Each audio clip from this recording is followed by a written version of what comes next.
Bonjour à tous, merci de nous retrouver sur Public Sénat. Finalement, la tentative d'audition des directeurs du renseignement par le Sénat aura tourné court. Ni Bernard Squarcini, ni Frédéric Pechnard ne seront entendus par la commission sénatoriale d'application des lois dirigée par le socialiste David Assouline. Vendredi, le gouvernement s'est fermement opposé à ces auditions. Les ministres Claude Guéant et Gérard Longuet ont en effet expliqué que ces fonctionnaires n'avaient pas de responsabilité en matière d'évaluation des lois et qu'ils étaient tenus à un strict devoir de réserve en cette période électorale. François Fillon a même qualifié ces auditions d'illégales. Alors ici à gauche au Sénat, on a protesté contre la décision du gouvernement. David Assouline a invoqué l'unité nationale lorsqu'il s'agit de lutte contre le terrorisme. Il organise cependant ce matin une table ronde en compagnie d'experts en matière de lutte contre le terrorisme. L'objectif de cette table ronde, qui a été, il faut le noter, boycottée par les sénateurs UMP et centristes, eh bien, c'est de faire un état des lieux de l'arsenal législatif existant en matière de lutte contre le terrorisme. Je vous propose donc de voir tout de suite cette table ronde. Bonne matinée à tous. On va commencer.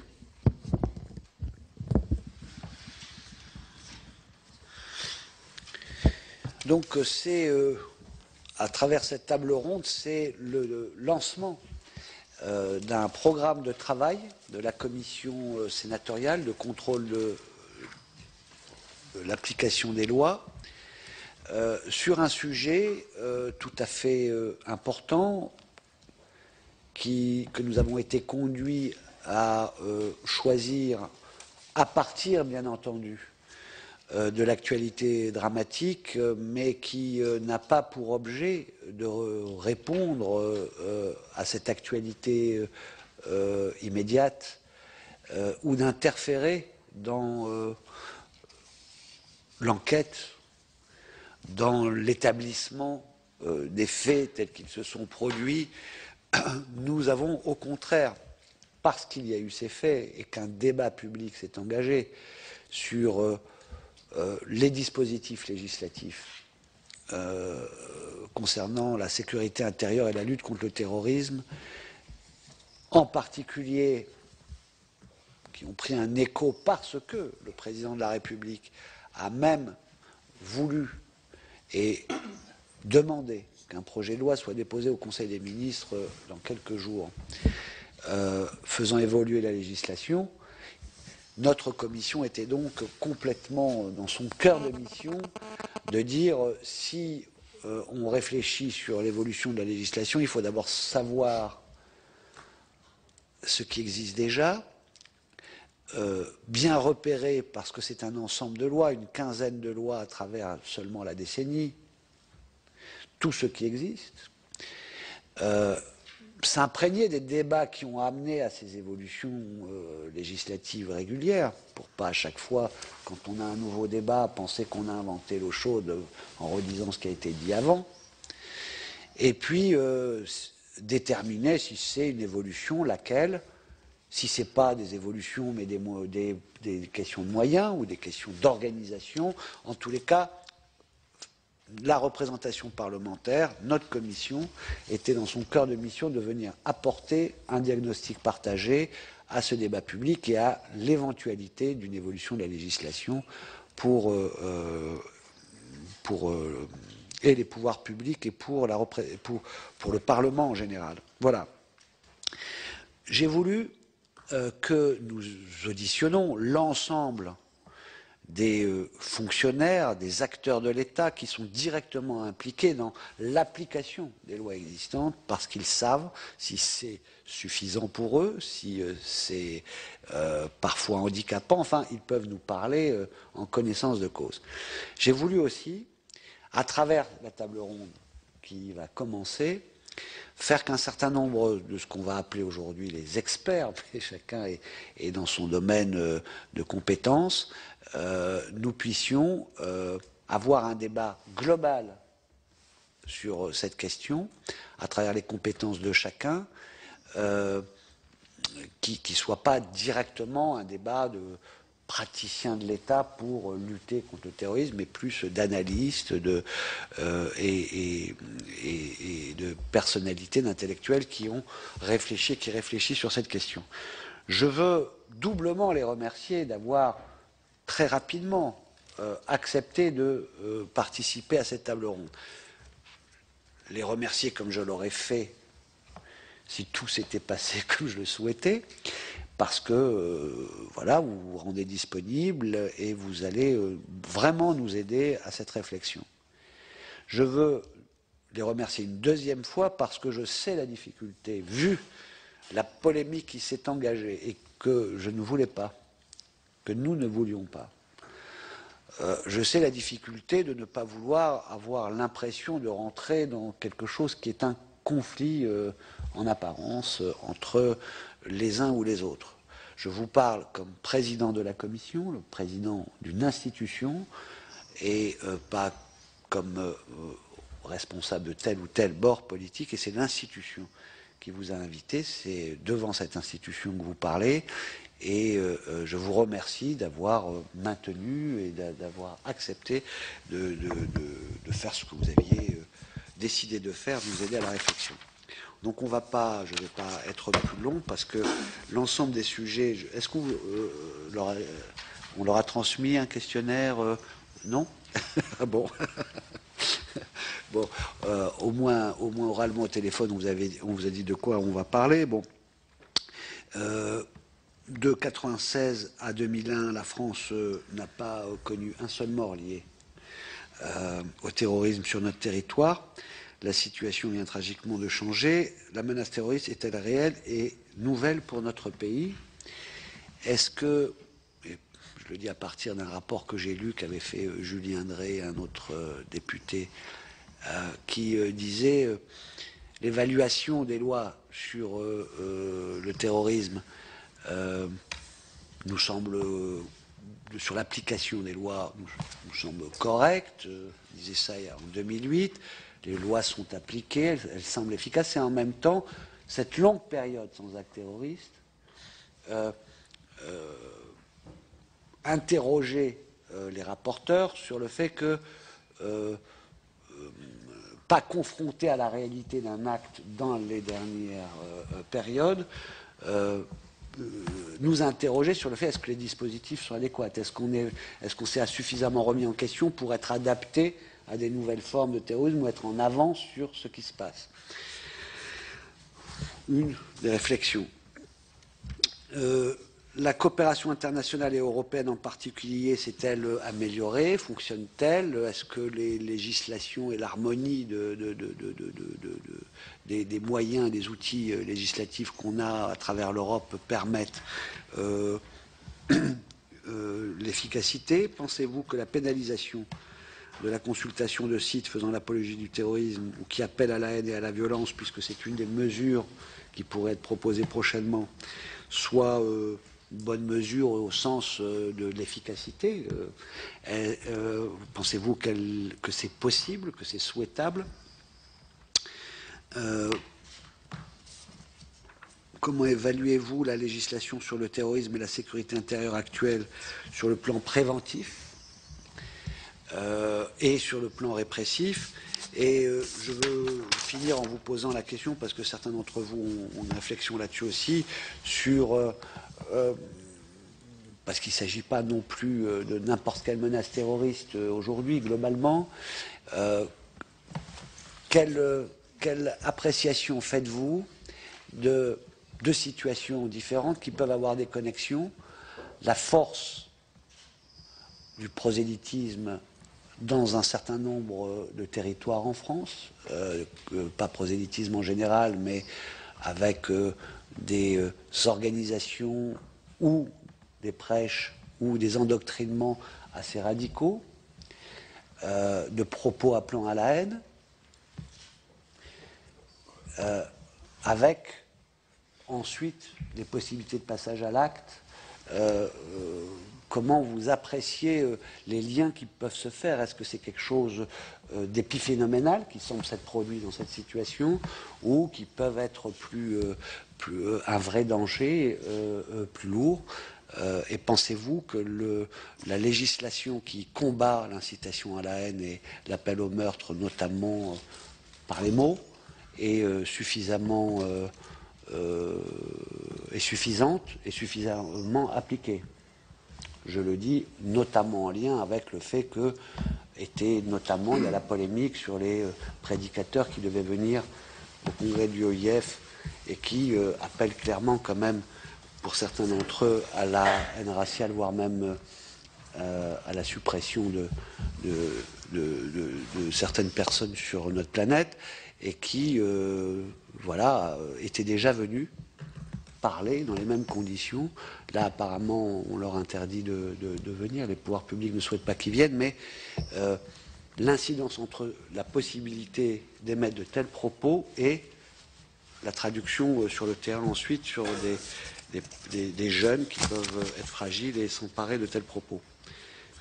Alors, Jean-Pierre Sueur veut aussi dire un petit mot, et ensuite je vous proposerai l'organisation suivante, c'est que chacun vous ayez un propos liminaire global entre 10 minutes et un quart d'heure, et qu'à l'issue de vos exposés, les sénateurs présents puissent vous poser les questions qu'ils souhaitent. Ça vous va? Ça va? Monsieur Jean-Pierre Sueur. Merci David. Je voulais remercier David Assouline d'avoir bien voulu m'inviter à cette réunion en tant que président de la commission des lois.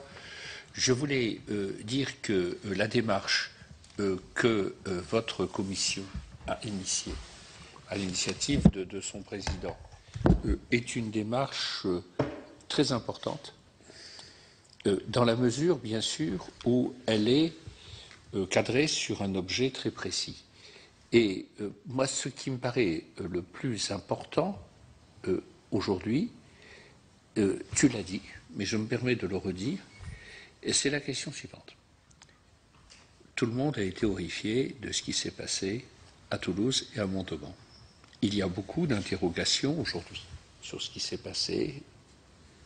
On a tous rendu hommage aux policiers, aux militaires qui ont œuvré dans des conditions extrêmement difficiles. Et cela, cet hommage que nous avons rendu, n'empêche pas de se poser des questions dans une démocratie. Bon. Et la seule question, enfin la question principale qui me paraît justifier toutes les auditions auxquelles nous allons procéder est la suivante. Est-ce que les lois existantes en matière de lutte contre le terrorisme vous paraissent suffisantes? Est-ce qu'elles ont été appliquées correctement? Est-ce qu'il y a eu des défauts dans l'application de ces lois? Ou est-ce que vous pensez qu'on aurait pu tirer un parti de ces lois différents de manière à prévenir ce qui s'est passé? Donc je pose ces questions très directement parce que, et il me semble que c'est l'objet, avant de faire de nouvelles lois, il est sage, et c'est le travail que tu accomplis, que vous accomplissez semaine après semaine, d'évaluer si les lois existantes sont utiles, sont appliquées, sont bien appliquées. Donc la question est celle-là pour moi. Quelle appréciation portez-vous sur les lois existantes par rapport à ce qui s'est passé, sur la manière dont elles ont été appliquées ou n'ont pas été appliquées, et ceci étant dit, sans, j'insiste là-dessus, je l'ai dit au début, porter quelque atteinte que ce soit aux personnes. Et, si on avait été là en obligation de prendre des décisions le matin à 11h et à prendre des décisions dans les secondes, dans les minutes, personne ne va porter la pierre à personne. Ce serait vraiment indécent. Hein, c'est clair.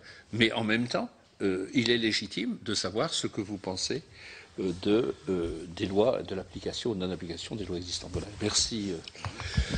Merci Jean-Pierre Sueur, donc président de la commission des lois, et dont la présence est importante ce matin avec nous.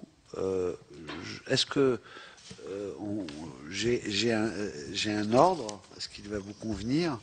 Monsieur Samir Amghar, vous commencez. Alors, on avait dit que vous vous présentez à chaque fois, comme ça, j'ai pas besoin de le faire, à peu près. D'accord. Si vous préférez, je vous présente à chaque fois. Hein. Voilà. C'est parce que ça permet en plus en vous présentant de donner déjà. D'accord. Exactement. Alors, je suis Samir Amghar, je suis docteur en sociologie de l'École des hautes études en sciences sociales et spécialiste de l'islam contemporain. Et à ce titre, j'ai réalisé un certain nombre de terrains portant sur les courants de l'islam militant, en interviewant des responsables religieux en Europe, en Afrique du Nord, mais également au Moyen-Orient.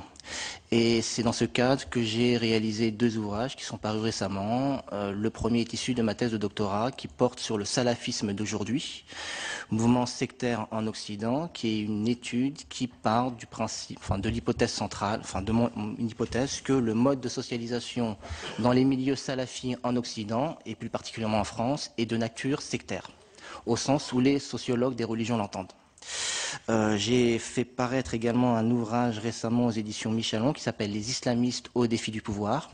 Et dans cet ouvrage, j'essaie de montrer comment les islamistes, au Maghreb mais également au Moyen-Orient, se repositionnent d'un point de vue idéologique lorsqu'ils sont dans la perspective d'exercer le pouvoir.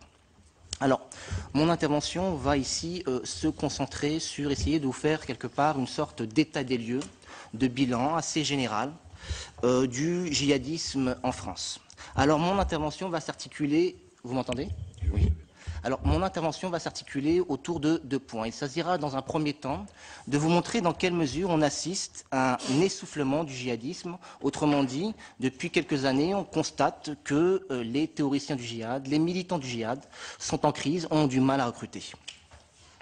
Dans un deuxième temps, j'essaierai de vous montrer que, face à cette crise, les théoriciens du djihad, les militants du djihad, ceux qui gravitent autour de leaders charismatiques qui appellent au djihad, réinventent des nouvelles formes d'engagement au nom du djihad.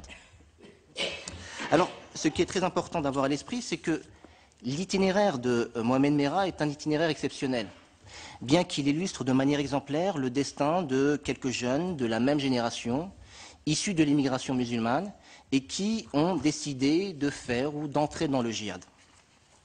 Alors, c'est une personne qui est issue d'une famille déstructurée, qui est connue pour avoir séjourné en prison, qui a fréquenté les milieux djihadistes par de nombreux séjours en Afghanistan, où il aurait été en contact avec des responsables d'Al-Qaïda, où il aurait également suivi une formation militaire.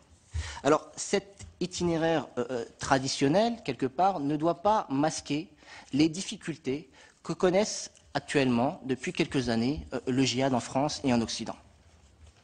Alors, les spécialistes de l'islam contemporain s'accordent tous pour dire que le djihad connaît ce qu'on pourrait appeler un essoufflement.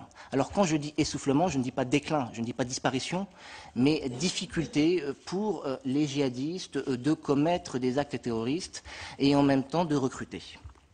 Alors, cette crise s'organise ou se manifeste à travers 2 logiques. Une première logique qui est quelque part la crise, si vous voulez, du grand récit du djihad global. Et ensuite, une sorte de ce qu'on pourrait qualifier de fatigue militante du djihadiste. Alors, lorsque je parle de crise du modèle du djihad comme changement de politique, c'est l'idée selon laquelle le modèle prôné par les théoriciens du djihad, notamment d'Al-Qaïda, qui promettait un changement global des sociétés musulmanes via la lutte armée, n'a pas fonctionné. Alors il partait d'une idée très simple, il s'agissait de commettre à la fois des attentats dans les pays musulmans, mais également dans les pays occidentaux, pour accélérer le processus d'islamisation des sociétés musulmanes, pour créer ensuite un État islamique dans les pays musulmans. Et au jour d'aujourd'hui, on constate que si des gouvernements islamistes sont au pouvoir, si des régimes autoritaires dans les pays arabes sont tombés, ce n'est pas à la suite d'une lutte armée, mais plutôt à la suite d'un long processus, on va dire, démocratique, produit d'une révolution, on va dire, pacifique, et à la suite de succès électoraux des islamistes. Donc vous imaginez bien que dans ce cas, la rhétorique djihadiste a du mal à convaincre. D'autant plus qu'après une décennie, on va dire, pleine de promesses faites par les djihadistes en termes de changement social, changement politique, changement économique et création d'États islamiques dans les pays musulmans, force est de constater que ces promesses, du point de vue des militants, s'avèrent fortement décevantes. En France, on voit un certain nombre de djihadistes qui ont connu des vies brisées, divorcés, emprisonnés. Et donc, vous imaginez bien que dans ce cas-là, de nombreuses personnes qui seraient séduites par la rhétorique djihadiste réfléchissent à plusieurs fois avant de s'engager dans le djihad. Et donc dans ce cas, on s'aperçoit que la base s'étiole, les gens sont déçus, fatigués, et le recrutement devient de plus en plus difficile. Alors, s'il y a une dizaine d'années, quelques jeunes de confession musulmane habitant en Europe étaient attirés par le djihad, force est de constater que le djihad, au jour d'aujourd'hui, ne bénéficie plus du même attrait.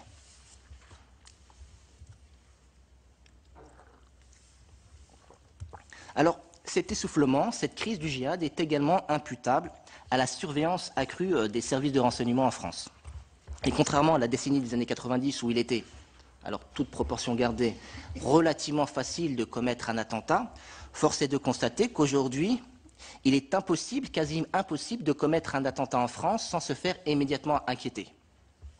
Et le démantèlement de nombreuses filières djihadistes ont de plus considérablement affaibli la capacité des djihadistes, non seulement à recruter, mais à commettre des attentats.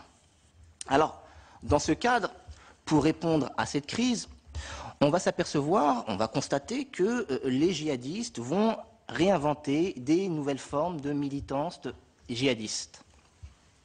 Alors celles-ci vont s'exprimer, on va dire, ces nouvelles formes vont s'exprimer principalement par Internet. Alors cette crise en matière de djihad, en termes d'essoufflement militant et en termes d'essoufflement idéologique, contraste énormément avec le développement relativement important des sites Internet faisant la promotion du djihad. Alors j'ai fait un inventaire assez rapide de ce qu'on pouvait trouver sur Internet et j'ai constaté qu'il y avait à peu près une dizaine de sites et 3 forums de discussion en langue anglaise, 16 sites et 6 forums de discussion en français. Alors, il faut bien avoir à l'esprit que ces sites Internet n'ont pas pour objectif de recruter de futurs militants, mais plutôt essayer de maintenir dans l'esprit des personnes qui surfent sur Internet l'emblème du djihad dans l'esprit et dans la toile. L'objectif, quelque part, c'est de compenser ces difficultés d'un point de vue concret, dans le réel, en le compensant et en surinvestissant, de la militance, du militantisme sur Internet. Alors, ce qui est très intéressant, c'est que ces sites sont très visités et on comptabilise chaque jour plusieurs centaines d'individus qui se rendent sur ces sites.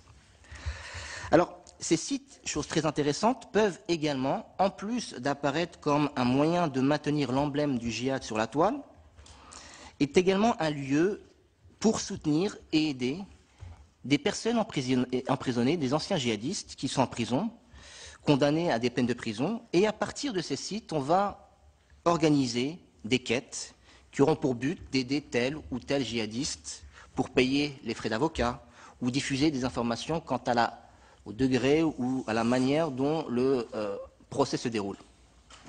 Alors, à côté de ce cyber-djihad, de ce djihad virtuel, on va s'apercevoir que de plus en plus de groupuscules vont s'inscrire en France dans la rhétorique djihadiste, vont se réclamer d'Al-Qaïda, vont s'inscrire dans l'affiliation doctrinale d'Al-Qaïda, considérant que le discours ou les tenants d'Al-Qaïda sont des théologiens qu'il faut absolument suivre et imiter dans leur comportement.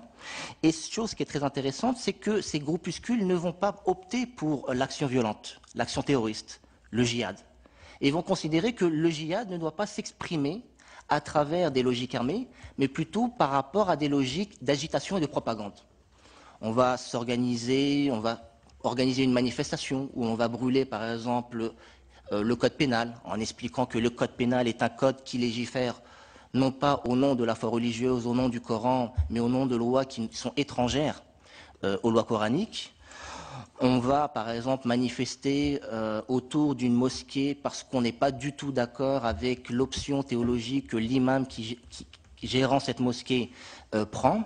Et donc on va voir que régulièrement des groupuscules vont s'organiser, on va dire, selon cette logique-là, vont s'inscrire dans cette logique du djihad, mais quelque part vont faire le bilan critique de toutes ces années de combat ou de lutte armée en disant qu'effectivement ça a été peut-être efficace dans une certaine mesure, mais qu'il est nécessaire, compte tenu du contexte dans lequel on se trouve, redéfinir le djihad et opter pour ce qu'on pourrait appeler de l'agitation et de la propagande.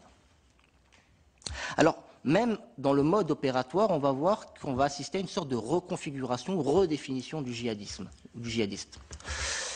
Dans les années 90, le mode opératoire principal utilisé par les djihadistes était l'attentat à la bombe. Il suffit de se rappeler ce qui s'est passé dans les années 90 par rapport aux actes commis par le JA en France.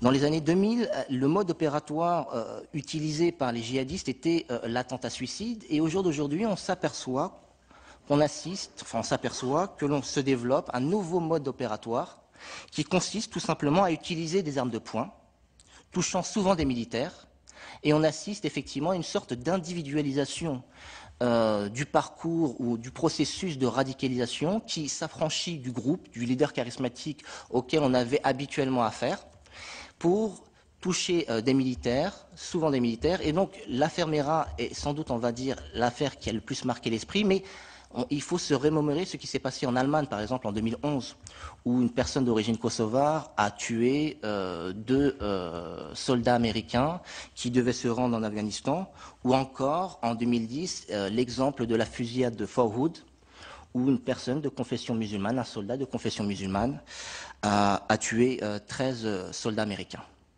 Alors, pour conclure, je voudrais effectivement vous expliquer de manière très rapide que, d'une manière générale, la rhétorique djihadiste s'articule autour de 2 points.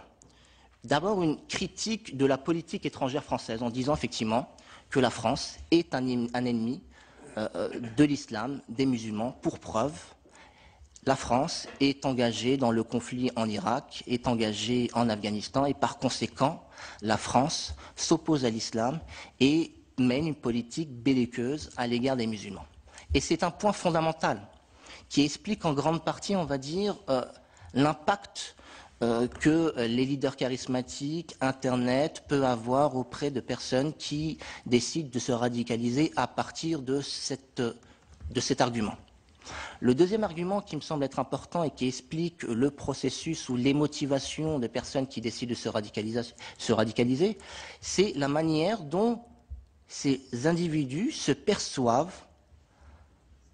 en tant que musulmans vivant en France. Ils considèrent que l'islam, et par les différentes polémiques qu'elle suscite autour de la viande halal, autour du voile intégral, du voile tout court, etc., suscite, on va dire, débat et discrimination. Et l'individu qui se radicalise, d'une manière générale, considère que l'islam n'est pas le bienvenu en France et que les musulmans en France, bien qu'ils soient de citoyenneté française, ont du mal à s'intégrer. Et donc c'est à partir de ces 2 éléments, à la fois la politique étrangère française et en matière de politique intérieure, que les djihadistes vont jouer, et ce sont 2 variables qui pèsent énormément dans les processus de radicalisation. Merci. Alors, elle est incorporée effectivement dans la première variable. Et c'est quelque chose de relativement important parce que on va effectivement, les leaders ou sur Internet, on va souvent mobiliser cette idée de conspiration en fait. Une conspiration où les juifs et les occidentaux se seraient alliés pour maintenir les musulmans sous domination. Merci. Merci monsieur. C'était dans les temps et sur votre sujet, très intéressant. Monsieur Mathieu Guidère, maintenant. Merci. À vous. Et vous allez vous présenter. Merci, monsieur le sénateur.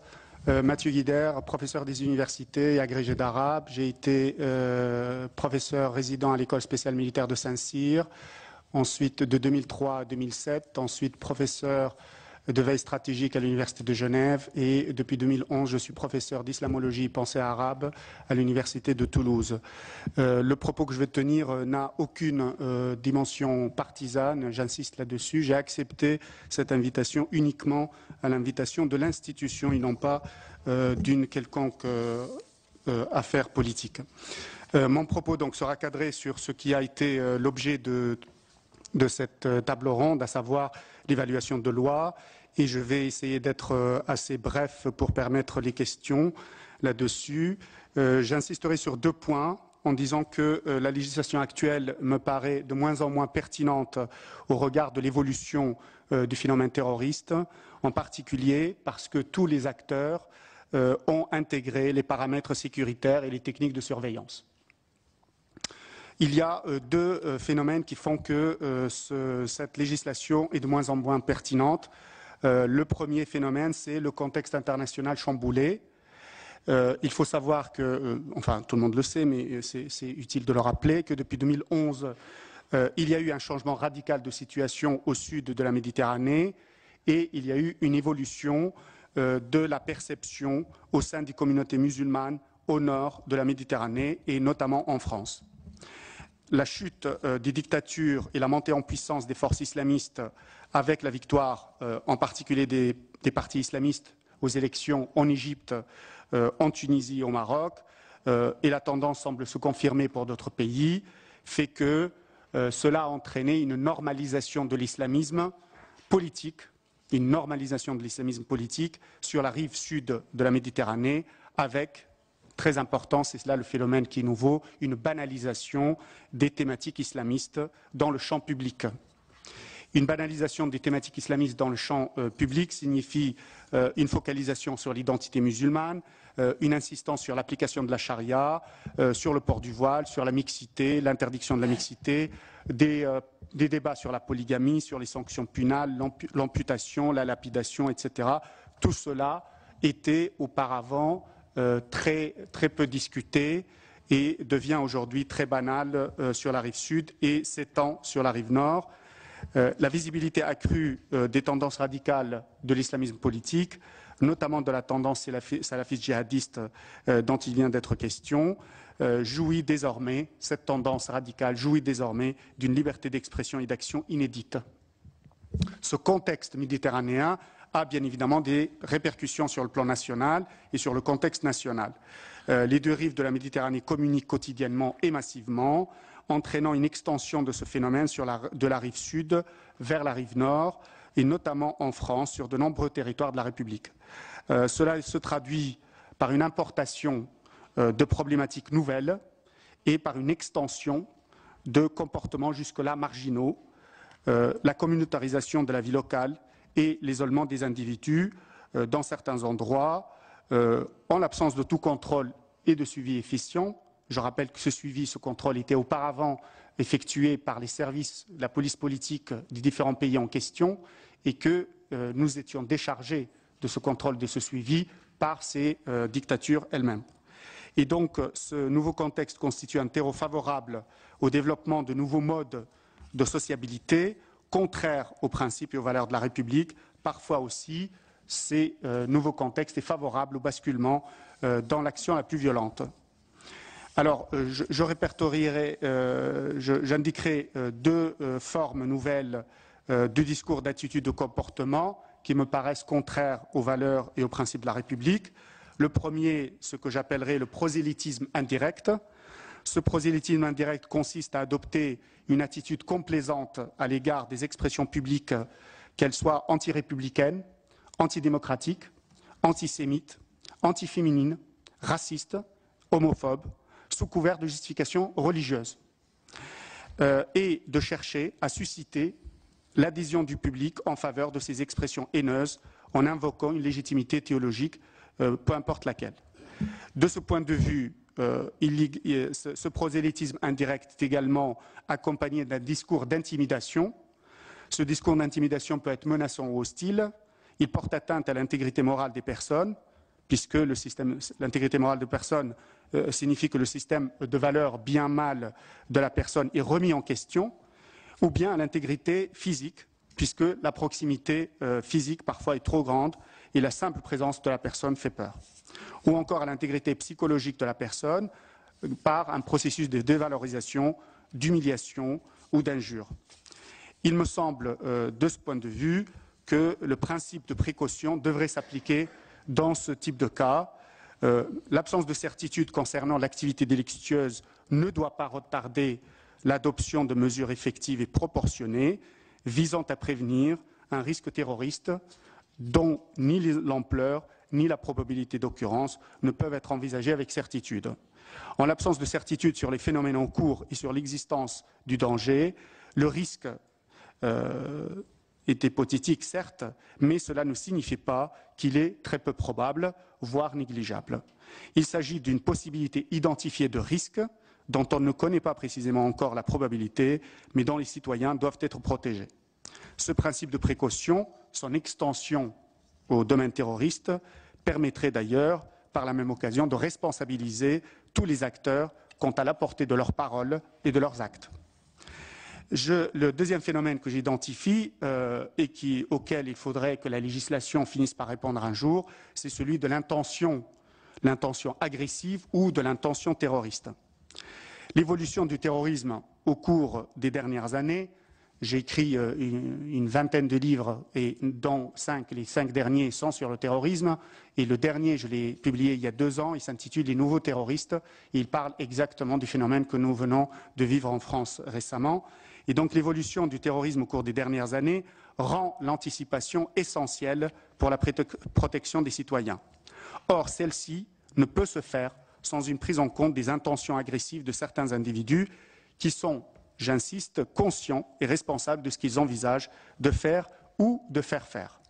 L'état actuel de la législation française en matière de sécurité intérieure et de lutte contre le terrorisme ne prend pas suffisamment en compte cette dimension essentielle de la radicalité violente et il convient donc clarifier les tenants et les aboutissants. Je distingue d'ailleurs à ce niveau l'intention et l'intentionnalité. L'intention, c'est l'acte de volonté par lequel il existe un but violent ou agressif et le motif qui fait agir, tandis que l'intentionnalité, c'est le fait que l'individu est conscient de ce qu'il fait ou de ce qu'il dit contraire aux principes de la République. Ces deux notions ne doivent pas être confondues avec les mobiles, j'insiste, c'est-à-dire les motifs particuliers pour lesquels l'individu commet son geste. Peu importe les justifications, ce qui importe ici, c'est l'intentionnalité agressive. D'ailleurs, mais je ne m'attarderai pas là-dessus, cette intention agressive est codifiée dans le discours, en tout cas du terrorisme d'inspiration islamiste, puisque l'acte ne vaut que par l'intention, et la littérature est très importante sur la question de l'intentionnalité dans le djihadisme, avec une justification à la fois coranique, une justification théologique, une justification dans les actes du prophète. Ce qu'il faut savoir, c'est que lorsque un individu veut passer à l'acte, il doit le signaler, il doit en déclarer l'intention, il doit le faire intentionnellement, sinon son acte est considéré comme absurde, il n'a aucune valeur du point de vue théologique. C'est ce qui explique d'ailleurs que les personnes ont tendance à filmer ou à laisser des testaments après et à anticiper, à dire ce qu'ils vont faire parfois de façon très claire et à ne pas cacher, à ne pas mentir sur leurs actes. Et cela s'explique par une théologie de l'intention qui est interne et consubstantielle au terrorisme d'inspiration islamiste. Ces droits et libertés, ce qui m'emmène à dire que les droits et libertés d'autrui doivent être protégés. Il faut absolument éviter l'interdiction d'abus de droit. En ce sens, pour moi, avec le temps sur lequel j'ai travaillé sur cette thématique, il me semble que la protection des individus doit prévaloir par rapport à la liberté de culte. Lutter contre le terrorisme passe par une adaptation de la législation française pour pouvoir lutter efficacement contre les intentions agressives, souvent revendiquées d'ailleurs comme terrorisantes par leurs auteurs. Il existe toute une théologie, tout un discours sur l'intention terrorisante dans l'idéologie djihadiste. Celle-ci se manifeste, ces intentions terrorisantes ou ces intentions agressives se manifestent par des paroles, par des actes et par des attitudes spécifiques qui sont aisément identifiables par les spécialistes. Reste à savoir le degré d'intention au moment de l'infraction. Est-ce qu'il est aggravé, cette intention, est-ce qu'elle est aggravée, est-ce qu'elle est éventuelle, est-ce qu'elle est indéterminée. Cela signifie qu'il convient de préciser non pas la nature de l'intention, mais les critères d'incrimination quant au contenu de l'élément moral et déterminer les contours exacts de l'intention agressive. La volonté de protéger la personne humaine, non seulement contre les atteintes intentionnelles dont elle peut être victime, mais encore contre la négligence qui peut lui porter préjudice, devrait également pouvoir être qualifié sous certaines conditions comme une mise en danger d'autrui. Je vous remercie. Bien, merci beaucoup. Vous avez été très concrètement dans le sujet qui peut venir avec des propositions sur une nouvelle législation, mais en tous les cas, vous répondez très clairement à la question sur est-ce que la législation actuelle est adaptée, efficace. Vous dites clairement non, et c'est une contribution donc importante dans ce débat. Eh bien, maintenant, Monsieur François Hesbourg, comme les autres, vous allez vous présenter. Merci, Monsieur le Président. Donc, je suis conseiller spécial à la Fondation pour la recherche stratégique et j'ai fait partie de la demi-douzaine de personnes qui avaient préparé en 2005 le livre blanc sur la France face au terrorisme, le livre blanc du gouvernement de l'époque, qui était la première tentative raisonnablement aboutie d'élaboration d'une doctrine de lutte contre le terrorisme, et notamment celui dont on parle aujourd'hui.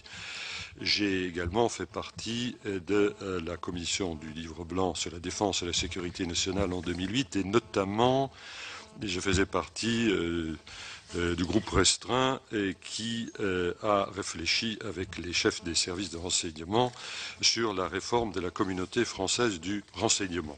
Donc c'est peut-être un peu à cause de ça que je suis ici aujourd'hui. J'ai également commis quelques livres, mais deux que je me permettrai d'évoquer en particulier. Il y en a un que j'ai écrit en 2009, qui s'appelait, après Al-Qaïda, la nouvelle génération du terrorisme. Ça fait penser à ce que disait Mathieu Guidère il y a quelques instants. Et il y a 3 ans, il n'y avait aucun problème, aucun mystère pour arriver à la conclusion que le type de menace auquel on devait avoir affaire dans les années suivantes allait être le type de menace à laquelle on a eu affaire dans les années suivantes, et notamment ce que nous avons vu à Toulouse. Le profil loup solitaire pouvait être dessiné sans grande difficulté dès cette époque. Et deuxième livre, 2012, donc il y a quelques semaines, espionnage et renseignement, le vrai dossier chez Odile Jacob, où j'évoque notamment la réforme des services qui a été mise en place à partir de 2008. Plusieurs questions. D'abord, l'évolution de la menace. On en a déjà parlé. Samir Amghar en a, je crois, dressé un excellent tableau. Je vais me hasarder à un parallèle. Ce à quoi nous assistons est à bien des égards comparable à ce que nous avons vécu au niveau des modes de radicalisation, au niveau des modes d'expression de la violence, y compris à travers le témoignage dont il a été question il y a quelques instants. Ça ressemble beaucoup à ce qu'on a connu pendant les années 70, dans un tout autre cadre idéologique qui était celui du marxisme fondamentaliste, si je puis dire, hein, j'invente l'expression au passage, et de la Rote Armée Fraction, des cellules communistes combattantes en Belgique, d'Action Directe en France, des Brigades Rouges en Italie. Ce qui est une autre façon de dire qu'il y aurait autant d'erreurs à aborder la lutte contre le terrorisme aujourd'hui à travers le prisme de la réflexion sur le problème d'intégration des Français professant la religion musulmane, qui en auraient eu pendant les années 70 à considérer qu'il y avait un problème marxiste. Il n'y avait pas un problème marxiste, il y avait un problème de terrorisme qui affichait une certaine idéologie, mais ce n'est pas en s'attaquant à l'idéologie qu'on allait résoudre le problème du terrorisme. Et je pense que ce rappel-là peut servir. La question de l'adéquation de la législation est dans sa lettre et dans son application. Et ici, je serai moins formel que Mathieu Guidère. Et notre arsenal juridique est très impressionnant, hein. Bien des pays, pour reprendre une expression un peu éculée, nous l'envient. L'incrimination de complicité, de participation à une entreprise terroriste, c'est formidable. Ça permet de faire à peu près ce que l'on veut. Et le régime des interceptions de sécurité. Ah, parlez aux Anglais et aux Américains de notre régime en matière d'interception de sécurité. Ah, ça, ils aimeraient bien avoir ça. Hein. Et regardez le fonctionnement, enfin l'existence et le fonctionnement du pôle judiciaire en matière de terrorisme. Regardez le régime des gardes à vue. Et, très honnêtement, cet arsenal-là il a proliféré, il s'est développé au fil des ans, et je ne suis pas sûr qu'il y ait autre chose à y faire que d'y apporter quelques adaptations, je vais y venir dans un instant, et surtout veiller, bien sûr, à sa bonne application. Alors d'abord, l'adaptation. Alors il y a le problème d'Internet, et on a tout à fait raison de s'y appesantir, parce que le loup solitaire, parler de lui, dans bien des cas, il va s'être radicalisé, auto-radicalisé. Le terme n'est pas totalement exact, puisque lorsque vous êtes sur Internet, il vous arrive d'interagir. Votre radicalisation n'est pas purement solitaire. Et ce n'est pas comme si vous lisiez un livre sur le djihadisme. Et ce qui est une autre façon de dire qu'en matière d'Internet, ce qui doit, à mon sens, faire l'objet des mesures les plus attentives, et tout ce qui concerne justement l'interactivité, tout ce qui est forum, tout ce qui est chat, tout ce qui est blog, et c'est ce biais-là qui me paraît devoir être regardé de très près. On a bien sûr un parallèle dont on peut s'inspirer, et je pense qu'il mériterait d'être poussé, notamment par les techniciens du domaine, c'est la lutte contre la cyberpédophilie. Je crois qu'on a là un parallèle dont on peut assez bien s'inspirer, sachant aussi, et c'est la nature du média dont on parle ici, qu'on ne sera réellement efficace et que si on parvient à obtenir la participation, la coopération active de l'ensemble de nos partenaires. Ça existe dans le domaine de la lutte contre la cyberpédophilie. Je ne pense pas qu'il y ait de raison a priori pour qu'il n'en puisse pas en aller de même dans la lutte contre la cyberradicalisation et la préparation d'actes de terrorisme par la voie de la cybernétique. L'application de la loi et de la politique antiterroriste.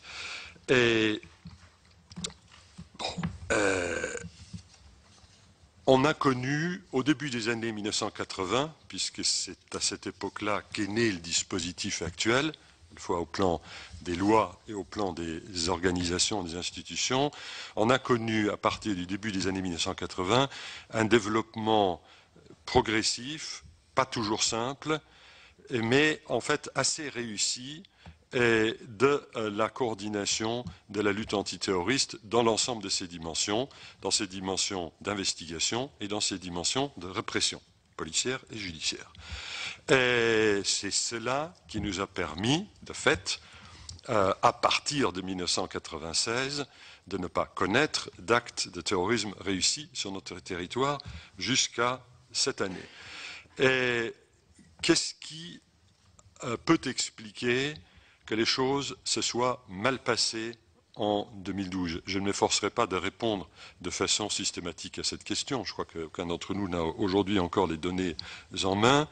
Mais à travers les différentes déclarations qui ont été faites par les responsables, notamment ceux que vous vouliez entendre, je pense au patron de la DCRI en particulier, je constate que des questions ont été posées sur le niveau de coopération entre services en intranational comme en international.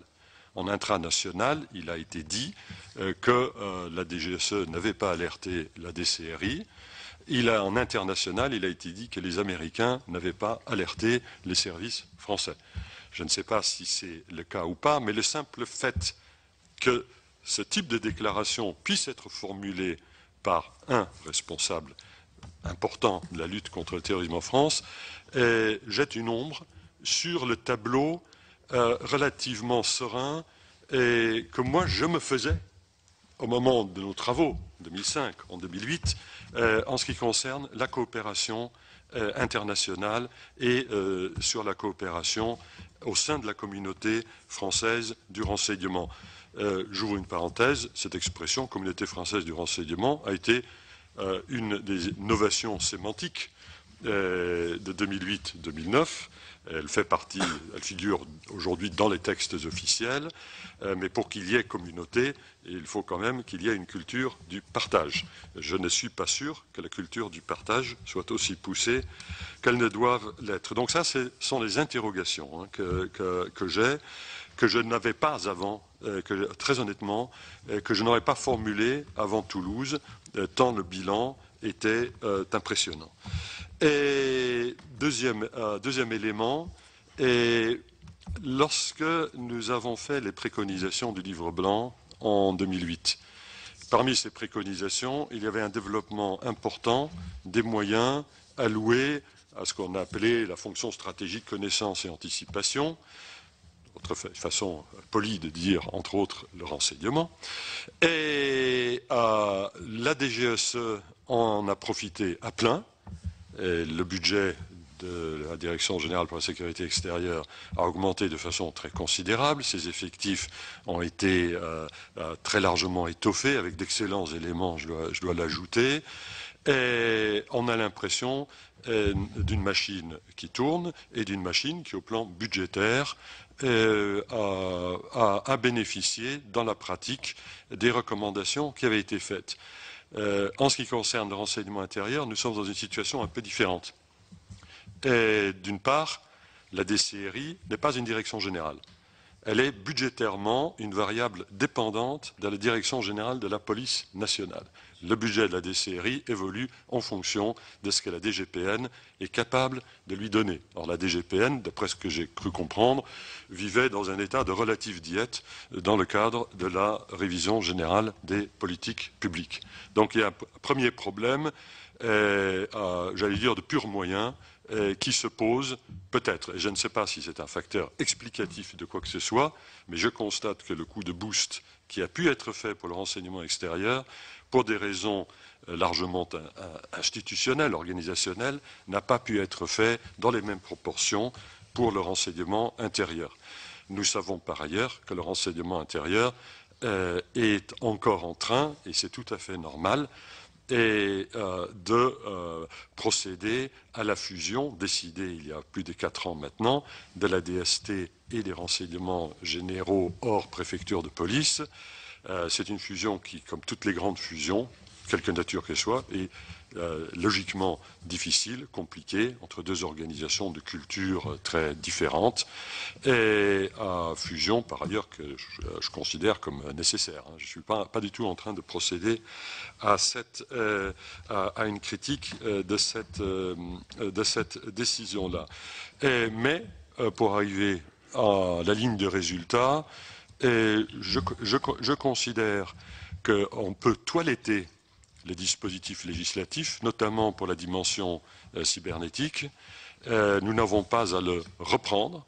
Et en ce qui concerne l'application des dispositions existantes, il y a un chantier inabouti à l'heure actuelle en ce qui concerne le renseignement intérieur, tant en termes de moyens que probablement aussi en ce qui concerne sa logique d'organisation. Je pense que le renseignement intérieur devrait bénéficier de son autonomie budgétaire à la manière de la DGSE, d'autant plus, et je conclus là-dessus, que dès lors que le ministère de l'Intérieur a en main propre la gendarmerie nationale, il y aurait une logique à ce que le renseignement intérieur soit positionné de façon homothétique par rapport à la police nationale d'un côté, par rapport à la gendarmerie nationale de l'autre, alors qu'aujourd'hui, le renseignement intérieur marche sur un pied et non pas sur 2 jambes.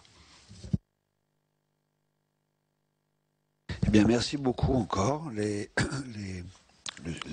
La façon de traiter le sujet et les questions qu'on vous pose est aussi très très précis.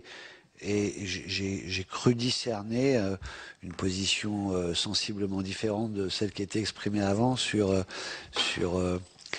la question de la législation. Vous avez souligné en particulier le fait qu'il y a une législation pas d'exception, mais en tous les cas assez exceptionnelle par rapport à d'autres grandes démocraties qui sont en lutte contre le terrorisme, sur les possibilités notamment de prévenir l'intention.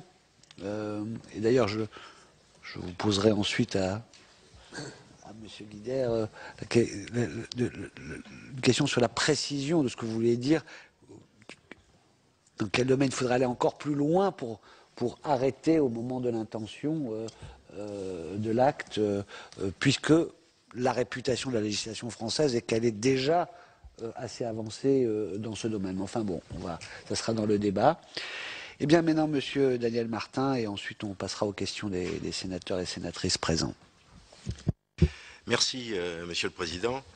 Je voudrais me retourner auprès de mon partenaire de droite en le remerciant de ce qu'il a pu dire, parce que je suis un commissaire divisionnaire honoraire qui a fait 22 ans de carrière à la DST et où j'ai monté le département des systèmes d'information. Alors quand j'entends ça, ça me revigore un petit peu parce que je dis bon, on n'est pas les seuls à penser ce qu'on pense. Hein. Et comme dirait Pierre Dac, on a bien raison, quand on sait ce qu'on voit et qu'on voit ce qu'on sait, on avait raison de penser ce qu'on pense. Bon, mais bon, toujours est-il, pour revenir à plus de sérieux, que là je vais aborder moi plutôt le sujet, vous dire un peu qui je suis, parce que j'ai fait une carrière à la DST pendant 22 ans, puis après je me suis orienté vers l'international où j'étais chef de service à l'OCDE, où j'ai aussi traité ces problèmes de sécurité, puis après à la Cour des comptes comme rapporteur extérieur, et où j'ai pu donc voir un certain nombre de choses qui m'ont, j'allais dire, édifié. Et j'ai créé ensuite l'Institut international des hautes études de cybercriminalité, parce que je pense depuis les années 70 que la cybercriminalité est quelque chose qui est, j'allais dire, qui va exploser dans les années à venir, encore plus qu'aujourd'hui, et donc j'essaie de sensibiliser sur ce domaine, et je prends mon bâton de pèlerin, et je suis donc au Comité français de défense civile aussi, où je participe à la rédaction d'un certain nombre de choses, et rassurez-vous, la semaine dernière, on m'a annoncé comme décédé, parce que j'ai un homonyme qui est décédé, et j'ai pu lire ma nécrologie sur Internet, et ça fait quelque chose. Donc, je suis bien content d'être parmi vous aujourd'hui, parce que normalement, on avait déjà remercié. Votre parcours à la personne décédée. Ben oui, mais avec ma photo, donc donc ça fait un choc tout de même. Hein. Enfin, c'était pas mal. Je me suis dit tiens, je suis quand même un des rares à avoir pu voir ma nécrologie. C'est quand même incroyable ça.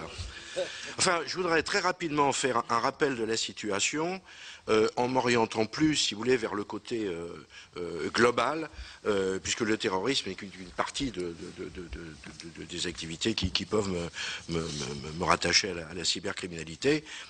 En fait, je voudrais vous donner quelques chiffres, rapidement. Il y avait en 2007 1 milliard d'ordinateurs personnels dans le monde. Il y en aura 2 milliards cette année. Vous imaginez ce que ça donne. Aujourd'hui, nous sommes toujours en train d'appliquer la loi dans l'espace et dans le temps. 1% du monde, la France. Mais à côté de ça, on a un maillage global qui existe maintenant depuis un certain temps et qui est utilisé par tous ces gens-là, quand je dis 2 milliards de PC, ça veut dire qu'il y a plusieurs personnes qui sont sur ces PC, bien sûr. Hein. Ça veut dire également qu'il y a 200 milliards de spam par jour, c'est-à-dire des courriers non sollicités. Si je considère qu'il y a seulement 0,3% de criminels sur le net, 0,3% c'est pas beaucoup, ça représente tout de même 3 millions de criminels potentiels. Et puis cette criminalité, elle est maintenant, j'allais dire, avec une dimension variable. Avant, on avait les cambrioleurs, on avait les voleurs de banque, on avait les escrocs, etc., etc. Aujourd'hui, ils sont multicartes. C'est-à-dire qu'aujourd'hui, qu'est-ce qu'ils font? Ils utilisent Internet pour effectuer des escroqueries, on en connaît, on pourrait revenir dessus. Et puis, avec cet argent-là, ils vont acheter des armes, et puis avec ces armes, ils vont commettre des attentats, etc. Donc la frontière, on ne peut plus ranger les gens dans les cases habituelles. Aujourd'hui, le monde, c'est une nébuleuse. Et c'est une nébuleuse mondiale. Alors, évidemment, là-dedans, Internet joue un rôle, et pour revenir plus précisément sur notre sujet, il y a de plus en plus de moyens disponibles, ils sont de moins en moins chers. Ils sont disponibles donc à tout le monde. Ce qui était possible pour les services étatiques l'est maintenant pour n'importe qui. Vous voulez écouter hein, le téléphone portable de quelqu'un, très facile, pour moins de 100 €, vous achetez un logiciel que vous téléchargez assez facilement et vous pouvez suivre tout ce qui se passe. Donc, quand je vois que souvent on met en cause les services étatiques pour leurs intrusions dans la vie privée, je dis mais attendez voir, le danger, le Big Brother, c'est pas forcément les services étatiques, c'est un peu tout le monde aujourd'hui. Et ça m'inquiète beaucoup, parce qu'on ne sait pas trop comment faire face à tout ça. Ben, oui, mais tout le monde, personne. Quand on est victime, c'est ça, je me mets à la place des victimes. Aujourd'hui, on est dans un monde où on sait qui vous êtes, on sait ce que vous êtes en train de faire, on sait où vous vous situez, géolocalisation, on sait quels sont vos goûts et vos préférences, la plupart du temps ce que vous pensez sur beaucoup de sujets, et en plus, c'est vous qui diffusez. C'est-à-dire que là où on reprocherait à un service national représentatif de demander un certain nombre d'informations justifiées, alors là on commence à se poser la question, qu'est-ce que c'est que ces intrusions, etc. Dans la vie réelle, on commence à diffuser les choses. Et si vous avez lu la presse ces jours-ci, l'UFC Que Choisir a lancé un bon poisson d'avril en demandant un certain nombre d'informations à des clients potentiels. Et les gens, à 98%, ont donné les informations. Tout ça pour gagner un billet de loterie ou des choses comme ça. Donc, attention, le monde est différent. Et ce monde différent, moi je dis, Big Brother n'est pas celui qu'on croyait, hein, on se méfie de l'État, mais le risque vient surtout, j'allais dire, des réseaux sociaux, où chacun met volontairement ses infos très personnelles. Je pars en vacances pour 2 semaines à tel endroit, donc parfait pour les cambrioleurs, on sait que votre appartement est disponible. Enfin, toujours est-il que pour revenir à notre sujet, mais il n'est pas loin de tout ça, parce qu'il baigne dans cette atmosphère, si vous voulez. Je dirais que aujourd'hui, et quand j'étais dans les services de renseignement, on avait une grande formule qui résume un peu tout, le renseignement étant une information exploitable et évaluée, hein, la différence entre l'information et le renseignement, eh bien, c'est ce que j'appelle la règle des 8 T. Tout savoir sur tout, tout le temps, en temps réel. Ça fait 8 T. Eh bien, dites donc, quel programme? Les Américains se sont cassés les dents avec Échelon. Ah, on enviait Échelon. Mais vous savez, à vouloir tout ingurgiter, il y a des milliers de langages sur Terre, et ma foi, il y a quand même une limite, c'est que quand vous écoutez quelque chose que vous ne comprenez pas, il faut faire appel à un interprète, ou un traducteur. Eh bien là, ça prend du temps. Et ils n'ont pas vu les choses venir, et donc on ne peut pas tout faire tout le temps, surtout, j'allais dire heureusement, pour nos propres libertés. Quelque chose également qui est important sur Internet, c'est ce qu'on appelle l'anonymat. Vous avez tous vu le groupe Anonymous, etc., qui revendique un certain nombre d'actions, etc. C'est quand même un peu gênant parce qu'on confond souvent l'anonymat et la confidentialité. Ce sont deux choses différentes. Imaginez la circulation à Paris s'il n'y avait pas de plaque minéralogique sur les voitures. Je peux vous dire que les feux rouges ne seraient sans doute pas bien respectés. C'est évident, mais toujours est-il qu'aujourd'hui, un certain nombre d'utilisateurs d'Internet savent utiliser les procédures pour qu'on ne puisse pas remonter jusqu'à eux. Et ça, c'est extrêmement grave et ça va entraîner sans doute des conséquences au niveau de la réglementation, qu'est-ce qu'on peut faire, etc. On y viendra tout à l'heure. Les sites Internet, bien sûr, vous avez parlé de prosélytisme, oui, ça va jusqu'à la diffusion d'images de décapitation, des choses insoutenables, si vous voulez. Hein. Mais il y a aussi des recettes pour fabriquer les bombes, pour comment se former, comment échanger. Vous savez, ils utilisent aussi ces fameuses boîtes aux lettres. Alors, les temps d'espionnage, les boîtes aux lettres mortes, les boîtes aux lettres... Alors, on ne peut pas, même en surveillant l'Internet, contrôler quelqu'un qui va aller consulter une boîte aux lettres située à Hong Kong, au Panama ou au Costa Rica. Eh bien, donc, ils consultent, rien ne transite sur le net, ils vont simplement voir, et ça, ça pose quand même un problème. Les discours de radicalisation sur Internet, les forums, les chats, les blogs, vous allez me dire, à partir du moment où ça existe, les services peuvent très bien se brancher dessus. Mais on viendra sur les moyens après. Les réseaux sociaux, n'en parlons pas, il y en a des milliers. Vous pouvez en très peu de temps et pratiquement gratuitement créer votre propre réseau social sur le net, on vous y encourage, etc. Et je vais dans la graduation de dangerosité.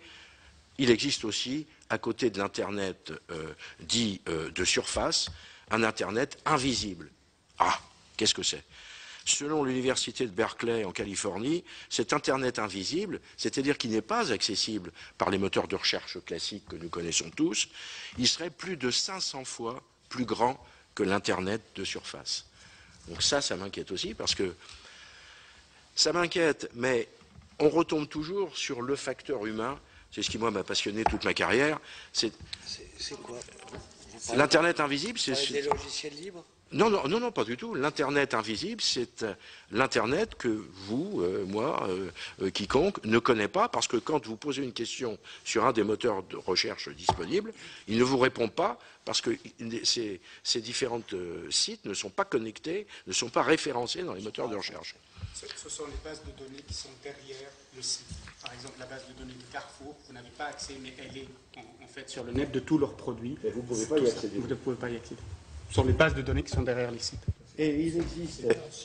Mais bien sûr que c'est grave. Intranet Sénat, tu peux pas... Ah non, mais attendez, ça va au-delà de l'intranet. Vous avez des sites totalement spécifiques qui ne sont pas dans des intranets. Les intranets, en étant un petit peu malin, on arrive quand même à franchir la barrière. Mais vous avez ce qu'on appelle Tor, T-O-R, et non pas T-O-R-T, The Onion Router, qui est un logiciel qui vous permet justement d'être totalement anonyme dans ce monde souterrain qui n'est pas accessible, j'allais dire, au commun des mortels. Bon, qui sont accessibles uniquement par ceux qui sont initiés par ça. Alors, c'est toujours pareil, c'est le facteur humain qui va déclencher ça. Parce que, et on parlait des loups solitaires tout à l'heure, c'est un peu la même chose. Un loup solitaire n'est pas vraiment solitaire. Au départ, il a commencé à se former, et puis après, il a quand même besoin de diffuser un peu d'informations. On l'a vu dans le cas de Toulouse, effectivement, on est solitaire sans l'être totalement. Et ce qui perd The Onion Router, c'est effectivement que à un moment ou à un autre, ces gens-là apparaissent d'une manière. Ils laissent une trace quelque part. Mais cette trace, encore faut-il avoir les moyens de la soulever et de lever. Alors, au même titre que les hackers étaient les pirates pénétrés, infiltrés, voire manipulés, on peut penser aussi que sur l'ensemble de ces différents sites et réseaux sociaux, ma foi, il y a des gens dont c'est le métier de regarder. Un peu comme les motards de la route, hein, on a les autoroutes de l'information, il semble légitime que sur ces autoroutes de l'information, il y a un peu des renifleurs. Et qu'on s'aperçoive, ceux qui grillent les feux rouges, ceux qui envoient, on l'a vu pour la pédopornographie, ça semble tout à fait logique d'arrêter des gens qui pratiquent ce genre de choses. Quoique, je me souviens d'une affaire, à l'époque où j'étais encore en fonction, où effectivement, une des premières personnes qui a été arrêté dans le cadre d'une opération large de pédophilie, c'était le journaliste qui avait monté et dénoncé cette affaire, parce que lui-même avait essayé, bien sûr, de regarder pour... Eh bien, il a été arrêté comme les autres. Évidemment, c'est rapidement, la garde à vue a été levée, mais enfin, tout de même. Alors, attention, on nous dit aussi, je veux tout contrôler sur tout. Danger. On parle, notamment aux États-Unis, de ce qu'on appelle le Deep Packet Inspection. Inspecter tous les paquets de données qui transitent par tous les opérateurs. J'allais dire, et puis quoi encore? Ils n'ont pas compris avec échelon, on veut recommencer. Ça semble, si vous voulez, d'abord très restrictif au plan des libertés, et ensuite peu opérationnel, parce qu'il faut pouvoir trouver ce qu'on veut. Moi, ce que je voulais dire à travers ce petit exposé, c'est que les risques en réalité sont globaux. On a les États. Parce que n'oublions pas tout de même que les États, moi j'ai connu la période où il y avait des États terroristes. Ben, les États, avec la prolifération que l'on voit, ils ont une action aussi. Hein. On peut se poser au moins la question, est-ce qu'il y a encore des services étatiques capables de manipuler ou d'envoyer des informations erronées? Les organisations terroristes qui ont accès à tout ça, les entreprises. N'oublions pas qu'aujourd'hui, on est dans un monde global où bien des entreprises, que je ne citerai pas, ont des budgets qui dépassent les budgets des États. Hein. Prenez Coca-Cola, Unilever, etc. Donc ils ont des pouvoirs, ces gens-là.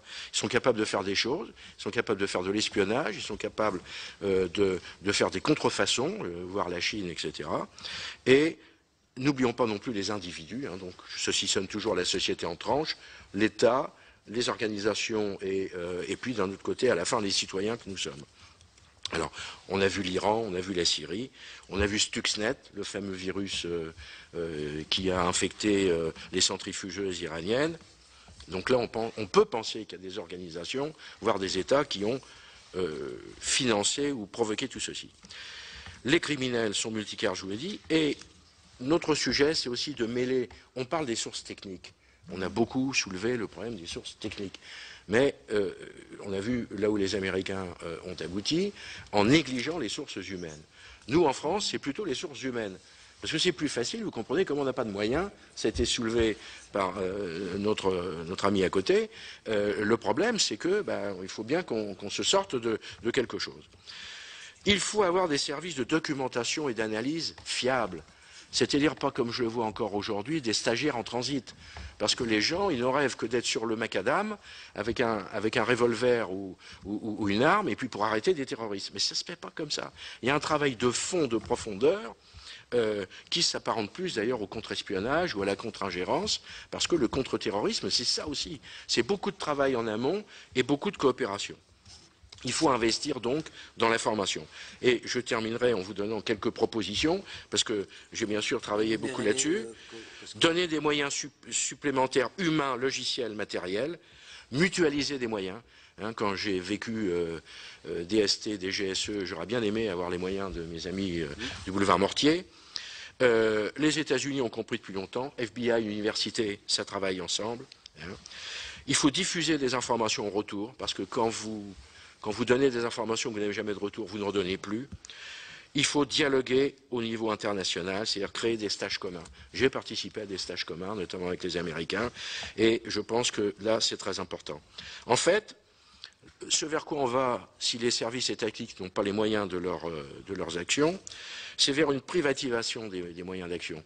J'ai été très étonné hier de voir que Google et ses moyens, avec l'acteur Clooney que vous connaissez tous, elle a dénoncé les crimes contre l'humanité en diffusant des images par satellite.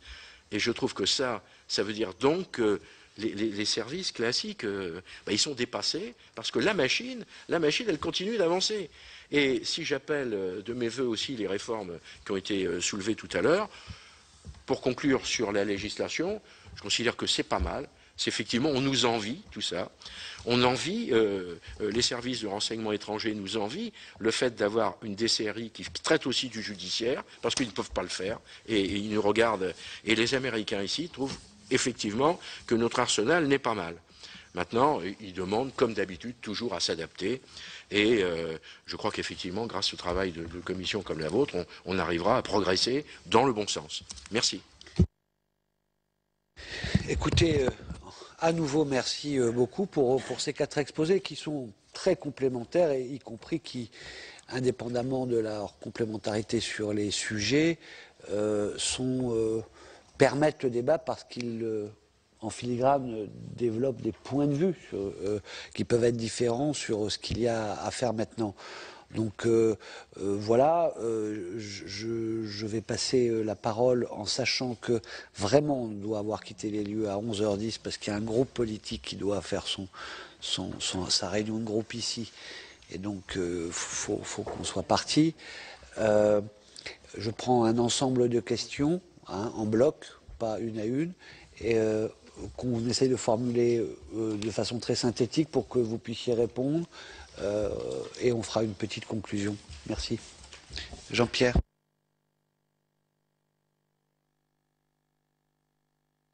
Merci à tous les 4 parce que j'ai aussi été très intéressé, comme nous tous, par ce que vous avez dit. J'ai juste une question.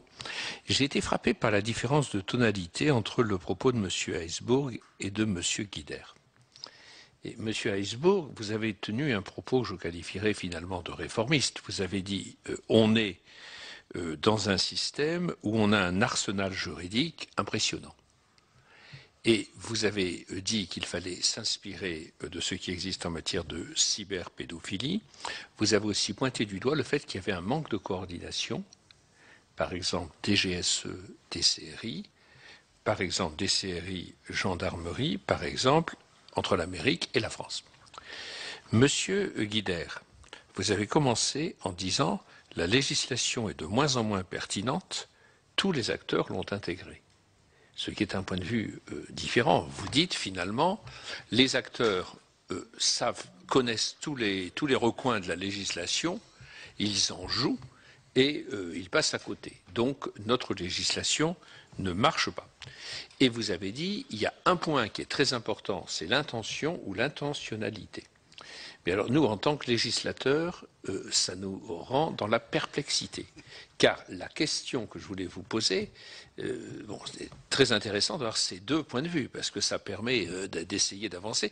Mais la question, c'est comment pénaliser l'intention?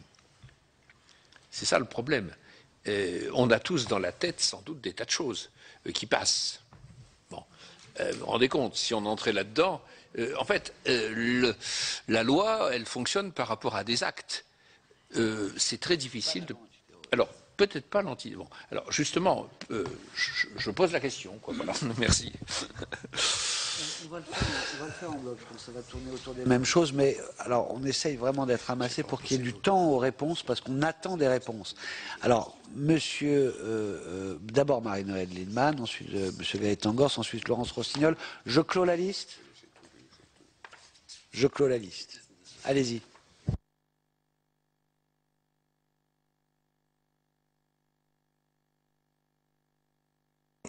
C'est une question tout à fait fondamentale. Est-ce qu'il y a besoin de renforcer une législation qui rentre dans l'idée de l'intention de nuire, enfin, etc. Et comment on peut le connecter? Parce que si on veut faire rentrer ce concept, il doit s'appliquer à tous les terrorismes. Donc au Corse ou à l'ETA. Puisque je rappelle qu'en Europe, c'est pas le terrorisme islamique qui est majoritaire. Hein. En Europe, les terrorismes dominants sont des terrorismes régionalistes, donc ou nationalistes. Hein. Donc par nature, enfin je parle là de l'Europe en général, mais en France c'est pas tout à fait vrai, puisqu'évidemment la force de l'ETA n'est pas la même. Donc question, comment le concept que vous développez, dont on voit bien la cohérence par rapport notamment à la motivation de ce que vous avez dit sur l'islamisme, pourrait être aussi valable pour toutes les formes de terrorisme. Deuxièmement, et ça ramène à ce que disait M. Hesbourg, est-ce que ce terrorisme est de nature finalement radicalement différent, l'histoire de la, comme on appelle ça, le mec individuel qui fait son truc avec la marque Al-Qaïda, est-ce que c'est radicalement différent des autres formes de refus des systèmes sociaux et d'espèces de mythologie de se raccrocher à un truc international ou historique pour justifier je ne sais quelle dérive. Donc en tout cas, ça c'est le deuxième point, mais moi je suis beaucoup plus dubitatif que vous sur le lien entre le communautarisme et les individus isolés qui agissent. Il se trouve que par expérience personnelle assez dramatique, j'ai recruté un emploi jeune qui s'est retrouvé 6 ans en prison pour lien avec Al-Qaïda. Et je peux vous dire que rien, en plus mon côté laïcard, bien vieille bonne méthode fait que moi je suis assez sectaire là-dessus, rien ne pouvait, ce jeune n'avait aucun lien avec les quartiers. Il venait d'un grand lycée parisien où il avait parfaitement réussi ses études scientifiques. Et il était, quand je l'ai recruté, dans un syndrome que j'appelle de victimologie. C'est pourquoi je l'ai recruté en emploi jeune. Je lui ai dit, vous avez plein de diplômes, pourquoi? Parce que je suis arabe, on ne veut pas m'embaucher. Moi, bonne patte, je me suis dit, c'est vrai que ça arrive, puisque j'ai des cas très précis autour de moi où je l'ai vu. Donc je dis, on va vous donner un moyen de démarrer dans la vie.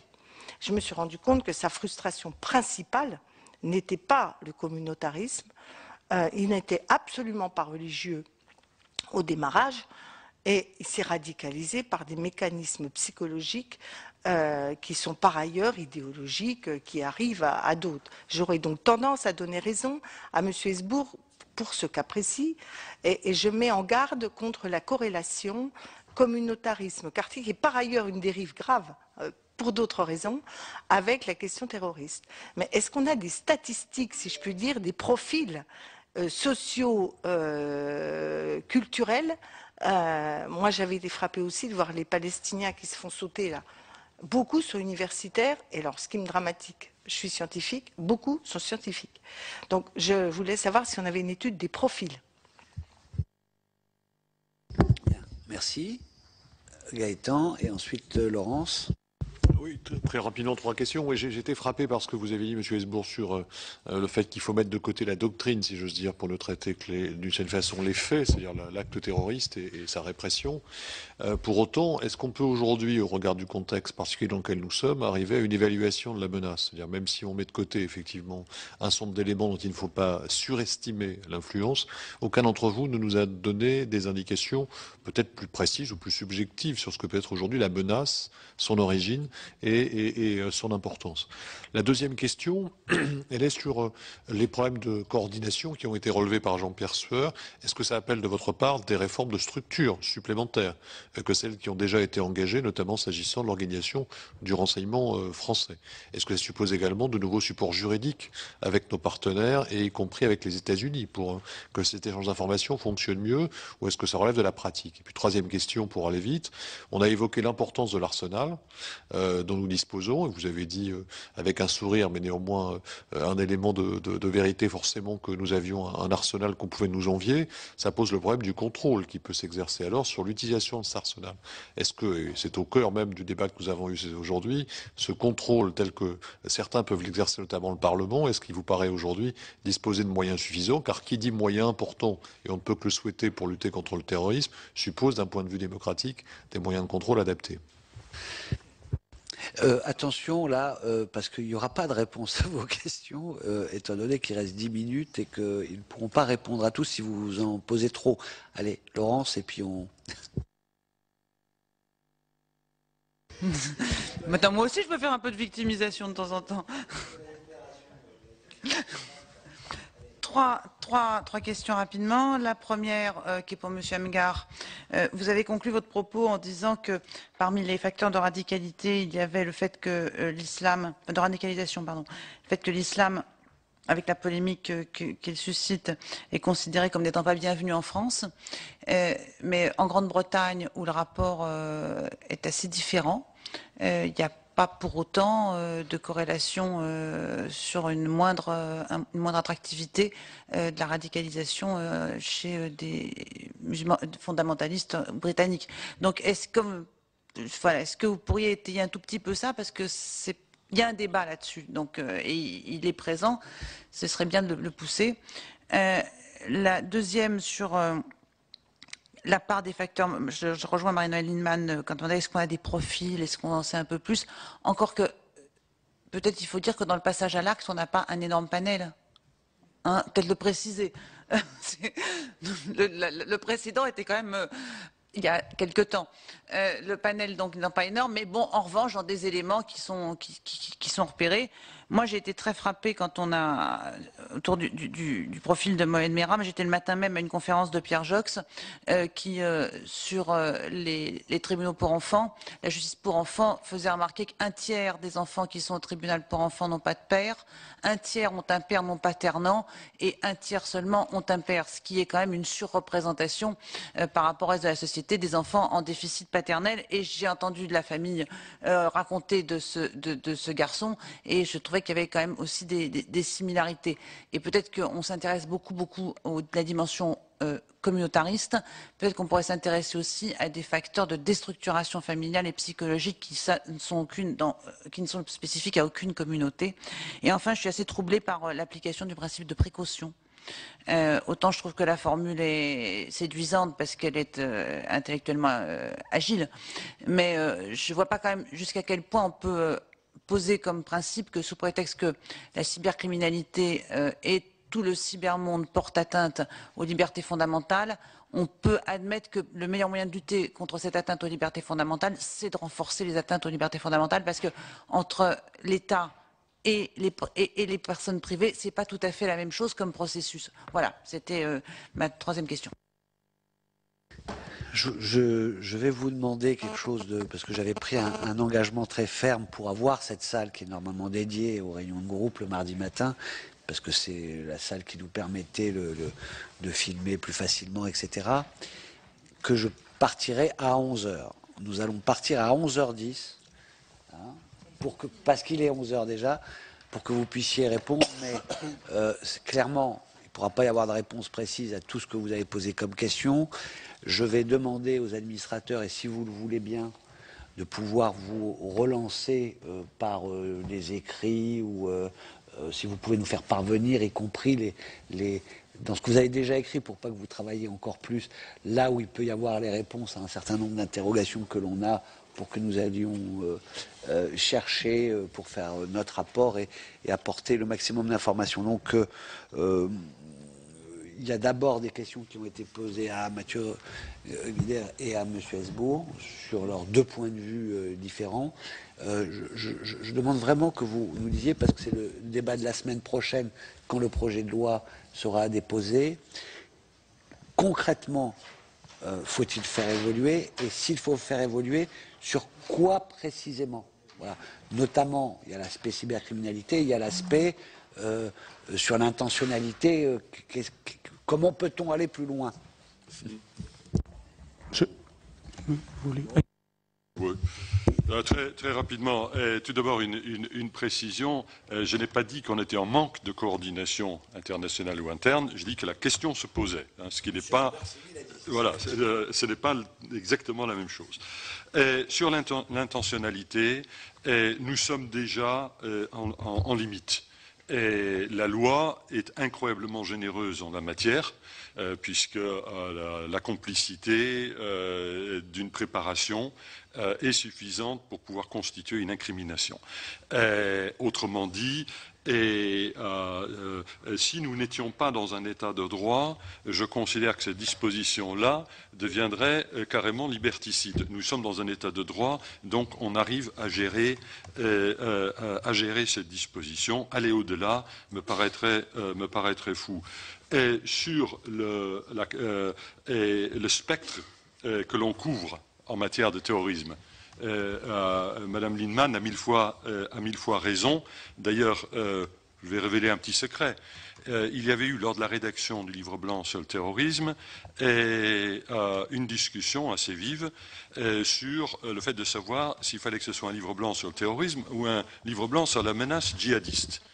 Et les tenants de cette deuxième approche avaient donné l'impression de l'emporter, et donc j'avais demandé à ce qu'il y ait un arbitrage au niveau du Premier ministre et des ministres responsables de cette affaire, notamment le ministre de l'Intérieur, M. de Villepin d'une part et M. Sarkozy de l'autre. Et il y a eu une discussion, vous me permettrez de ne pas nommer la personne que je vais citer, vous pourrez peut-être deviner, mais à un moment donné, il y a eu cette interjection que tout homme ou toute femme politique reconnaîtra comme étant extraordinairement raisonnable, qui est « Ah oui, on va faire un livre blanc sur le djihadisme, et si demain il y a une secte Jean Raoum qui va gazer les gens dans le métro, moi j'aurais l'air de quoi, moi ?» Et donc on a décidé de faire un livre blanc sur le terrorisme. Je ne dis pas lequel c'était. Enfin, dernier point. Et nous sommes ici, effectivement, dans la loi des tout petits nombres. M. Squarcini, dans un entretien au Monde au mois de mai de l'année dernière, avait indiqué qu'une vingtaine de Français avaient fait des stages au Pakistan, les stages Jean Mera, si je puis dire, une vingtaine. Autrement dit, ce que vous recensez, ce sont des parcours strictement individuels. Si vous voulez constituer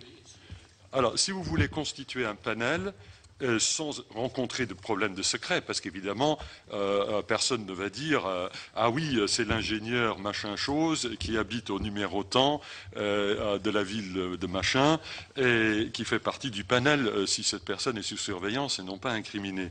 Mais prenez tout simplement les personnes qui, dont les affaires sont passées en justice, en France, au Royaume-Uni, en Allemagne, et vous avez une diversité alors là, tout à fait remarquable, entre des convertis qui sont, comme dirait M. Le Pen, de pure souche.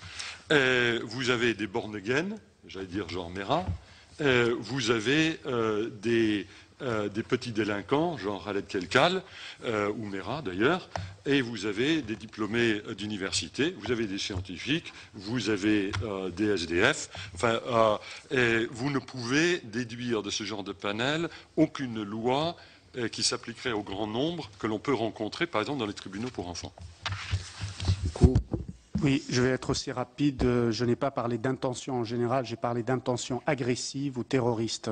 Et je l'ai contextualisé précisément dans le changement radical de contexte géopolitique autour de la Méditerranée.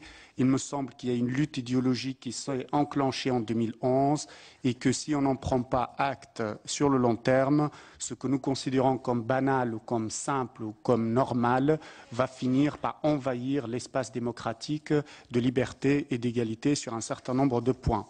Cette intention agressive signifie le passage du faire, d'une législation sur le faire à une législation sur le vouloir faire.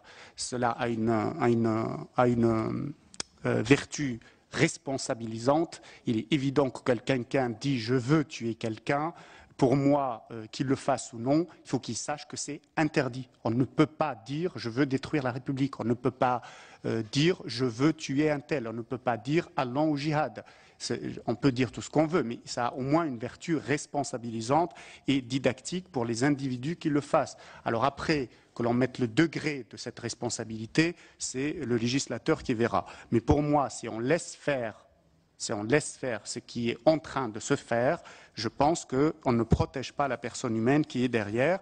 On peut prendre des cas précis sur ce que cela veut dire vouloir faire quelque chose qui n'a rien à voir avec l'affaire, mais que le résultat est le même. Lorsque vous intimidez quelqu'un tous les jours, le résultat, c'est comme si vous l'avez battu ou c'est comme si vous l'avez violenté. Donc, je veux bien m'attarder là-dessus. J'ai écrit là-dessus dans Les Nouveaux Terroristes. Donc, je renvoie à mes travaux sur l'intention agressive. Pour moi, elle est très importante. En tout cas, ce que je demandais, c'était uniquement, je suis conscient que l'arsenal juridique est impressionnant, mais il est impressionnant sur le faire. Il n'est pas impressionnant sur le vouloir faire agressif contre les individus. Je voulais une clarification et une levée d'ambiguïté sur la responsabilité dans ce cas-là, parce qu'un objectif est de supprimer la culture de la peur qui pourrait naître du terrorisme ou du projet terroriste. Une démocratie, on ne doit pas avoir peur dans une démocratie, ce qui n'est pas le cas aujourd'hui. Enfin, très rapidement, il y a une diversité de profils qui ont été étudiés, il n'existe pas de profil, et je suis férocement opposé aux explications sociologiques, psychologiques, communautariste, intégrationniste, assimilationniste, de tout passage à l'acte. Pourquoi? Parce que je distingue la radicalisation de la violence, du passage à l'acte violent. Si on explique sociologiquement ou autre explication psychologique le passage à l'acte terroriste, on justifie, il faut le savoir, on le justifie en le voulant ou non. Et on retombe indéfiniment sur les mêmes justifications des terroristes eux-mêmes. Bien, est-ce que je vous frustre beaucoup si vous dites un bon, alors je vais dire un mot, Jean-Pierre. Je vais dire un petit mot de conclusion. Encore une fois, vous remercier parce que je pense que les sujets sont sur la table. Après cette première table ronde, les sujets qui vont guider, parfois peut-être de façon plus technique, nos auditions avec des fonctionnaires, avec des juges, etc. Je crois que ce qui est posé par la dernière intervention, c'est une réflexion que nous pouvons avoir peut-être qui sort du cadre de la législation strictement antiterroriste, mais qui se rattache peut-être aussi, ou plus, à la législation qui punit l'incitation à la haine, etc., qui existe dans les lois sur la presse, qui existe en France. Peut-être qu'il faut voir comment elle est modernisée pour répondre aussi à cela, parce que j'ai bien compris ce que vous dites. En gros, on a une législation très particulière en France qui permet, quand on juge que l'intention de passer à l'acte terroriste est suffisamment avérée, d'arrêter et de punir même. Ce qui permet d'être dans la prévention et pas d'agir seulement, toujours et après coup. Bien. Donc, on a le sentiment qu'on a cela pour l'acte lui-même, l'intention de l'acte de tuer ou de l'acte terroriste. Par contre, je vois bien que nous avons un problème que vous soulevez, qu'à partir du moment où il y a un phénomène plus massif de quasi-guerre idéologique, où il y a sur le champ idéologique, par le net et aussi en se cachant parfois derrière une religion, puisque ce n'est pas la religion qui est en question, qu'on prône la destruction d'un tel ou d'un tel, à ce moment-là, on est relativement aujourd'hui protégé. En tous les cas, il n'y a pas de punition. On peut faire venir un prédicateur qui va dire des choses tout à fait horribles, mais on va pouvoir punir que celui qui va se saisir de cela pour justifier un acte. Donc, nous sommes dans le cœur du sujet. On va vous demander, on va chercher peut-être aussi dans vos travaux les réponses à un certain nombre de choses qui ont été dites, qui ont été demandées par les sénateurs auxquelles vous n'avez pas pu répondre. En tous les cas, je vous remercie d'avoir participé à cette table ronde et le programme des auditions va continuer cet après-midi.